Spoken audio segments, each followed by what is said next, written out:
Представници од македонското, српско, црногорското, бошњачкото, ромското и влашкото малцинство во Албанија остварија средба со комесарот за заштита од дискриминација на Албанија, Ирма Бараку.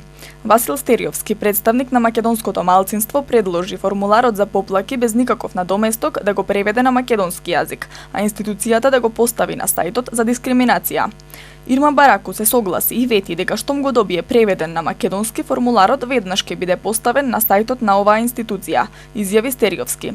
Исто така на средбата од Бараку било побарано во институцијата која ја раководи да вработи по еден представник од малцинствата што живеат во Албанија, со цел овие представници да се во постојан контакт со малцинствата. Според Стериовски, изминатите години македонската заедница на повеќе наврати се жалела на разни дискриминации од албанските институции до комесарот за заштита од дискриминација.